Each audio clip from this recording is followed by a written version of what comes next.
If you're faced with a zombie onslaught, you must follow these simple steps. Step 1, friend or foe. Is it definitely a zombie? If you're unsure, check for a pulse.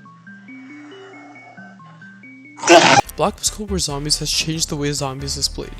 With the introduction of Outbreak, we see zombies on 6 massive maps, with being able to use vehicles to roam free with our heart's content, to complete objectives, to move into higher regions, or to complete one of the 2 main quest lines available.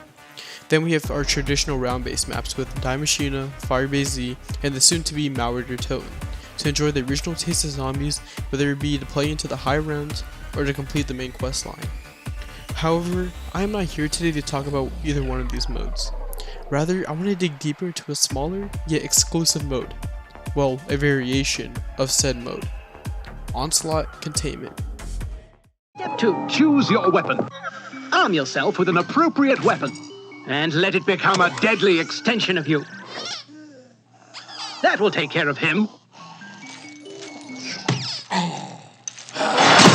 Before I start off with Onslaught Containment, I want to explain the gameplay of Onslaught and how it's grown. Onslaught is a 1-year PlayStation exclusive mode where you kill zombies to charge up an orb and progress surges from the multiplayer maps. You're in a confined bubble that moves around the multiplayer maps as you follow the orb. If you leave the orb, then you take damage, like the border in a Battle Royale game. Perks, armor, weapons, and kill streaks would be given by defeating an elite zombie that appears every 3 rounds. Sounds simple enough. However, when Cold War launched, the mode's difficulty peaked rather quickly due to not having features to allow your weapons to be upgradable when dropped from an elite. You can be stuck with a non-papped green shotgun against the increasing zombies' health to the point where you can't do anything to hold them back. Because of this, I hadn't touched the mode after unlocking the exclusive blueprints. Fast forward to Season 2 Reloaded, Treyarch has made some very serious changes to enhance Onslaught. They added in chalices, bronze, silver, and gold to pap your gun, the ether tool so you can upgrade the rarity of your gun, higher rarity armor to help you survive longer, and equipable ammo mods to your weapons. This changed the gameplay, however it was a bit much, and let me explain why. When this update released, this made the mode go from being artificially difficult to one of the easiest zombies experiences, from one end of the spectrum to the other. The problem before was that the player did not have a strong enough arsenal to take down the zombies, but now, the zombies weren't able to overwhelm the player, as their spawn rate and zombie speed did not change when this update released. To me, it felt like this mode would not go anywhere, as either end of the spectrum was not fun to play. That was until another update came out the following week, where the zombie speed and spawn rate scaled to the search you were on. Finally, Onslaught was made into something enjoyable. The tug of war is what made zombies fun, not one side having a clear advantage. With the update on Season 2 Reloaded came a variant of the mode called Onslaught Containment. This allowed people to play the mode on 2v2 gunfight maps, but with a small yet significant difference. There was no orb to follow. Because of this, the entire map was your playground, and this leads into the most chaotic sequences in zombies where the action just does not stop.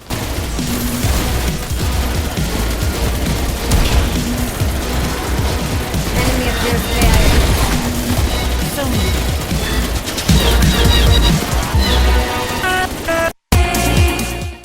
This style of gameplay has only been done twice, on Area 51 on Moon and Golden Pack-a-Punch on Tiger Toten. High, frantic, intense gameplay that tests your hoarding skills and whether your loadout is well equipped. Treyarch has essentially made Area 51 and Golden Pack-a-Punch into a game mode and elevated it. The game gives you everything you need to survive. All you need to do is run around, shoot, and see how high you can get. But why am I making a video out of this? Well, it wasn't until Nuketown was added into Containment where I realized the true potential this mode had that I never fully realized. Step 3, team tactics. Squad up with a friend and tackle the outbreak together.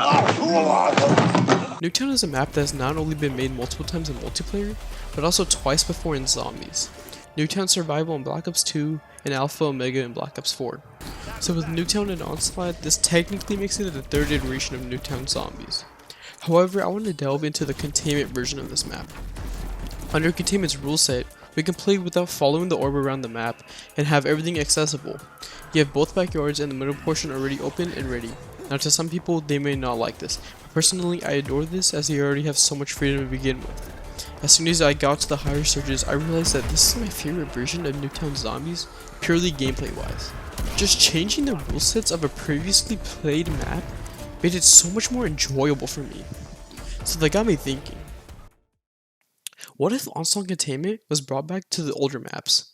The biggest example I want to bring up is Nocturne Totem. This map is notorious for starting off extremely slow, and to put it simply, it's rather boring to play. All you do is get a gun and survive. But if you were to add Onslaught Containment's rule set, you turn a map that is boring to play through the earlier rounds into something that gets fast rather quickly. Quicker zombie spawns that leaves you on your toes. Having Cold Warriors mechanics such as armor, gun rarity, and tiers of Pack-a-Punch makes your chances of survival longer and more enjoyable. Instead of feeling and not wanting to play Noct again immediately, it'll feel more replayable as the most progression happens rather quickly. This style of frantic gameplay is something Zombies needs more of to capture the feeling of an apocalypse.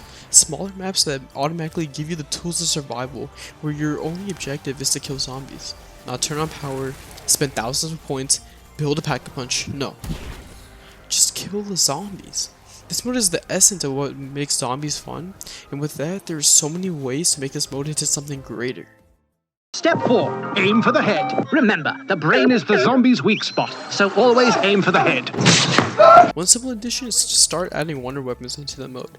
Yes, adding them would increase player survivability and decrease difficulty, but with the number of zombies and playgrounds on the map, this would help out slightly, but also make playing these smaller maps more enjoyable.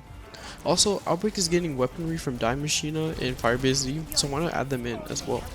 I forgot to put this in the script, but please get rid of that invisible zombie. It's so annoying trying to get power-ups or perks or anything, and having some stupid zombie just breaking down my armor and I can't do anything about it. Now the big addition to make this mode into something greater is to make it available to all the maps in the game.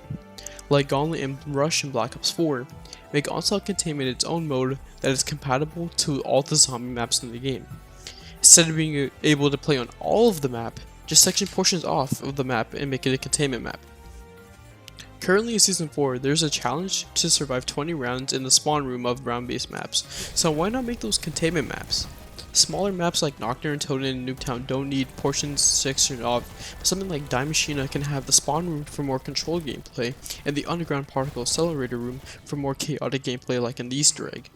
Firebase Z can have the entire first portion open up for more maneuverability. Quick note, with the release of Season 4 Reloaded, Treyarch has created a mode called Onslaught Acceleration that is played on the normal multiplayer maps. So there is still an orb, but the orb never stops moving, so the action is always continuing. Think of Tiger Totem's escort step. This variation of the mode would be good on the existing zombie maps, as there's no need to be making a condensed version of the maps. But back to the main subject. Cold War has been taking inspiration of using existing maps and making more out of them. Outbreak using Fireteam maps and Onslaught using multiplayer maps. So it would make sense to have these zombie maps have confined versions for intense gameplay. I enjoy the traditional style of zombies of getting points and working my way to complete my loadout, but sometimes I don't have the time or patience to do so. This just gives me another way to play the maps I enjoy, but in an even simpler gameplay loop.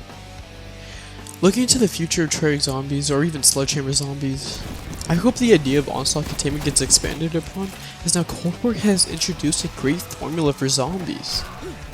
Outbreak for the large-scale gameplay, Round-based for the traditional feel of zombies, no Onslaught Containment for the simplicity, yet quick, hectic gameplay.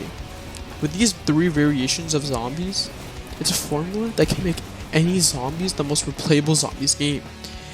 Even if Onslaught is a PlayStation exclusive mode until November 2021, I cannot wait for Xbox and PC players to try out this mode and hopefully see the potential Onslaught Containment has, as I do.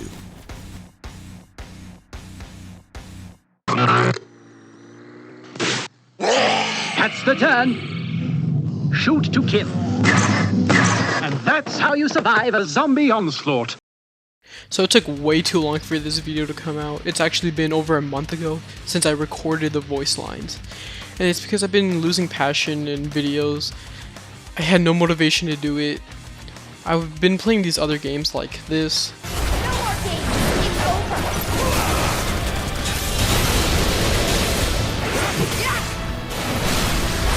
And this.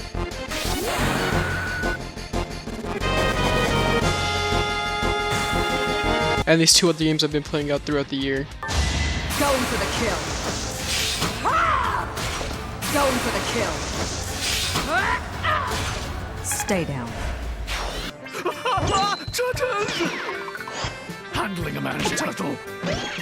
It's just that I think I've been moving more towards single-player RPG games rather than FPS, shooters, or multiplayer games. I'll still always go back and play zombies. I love it.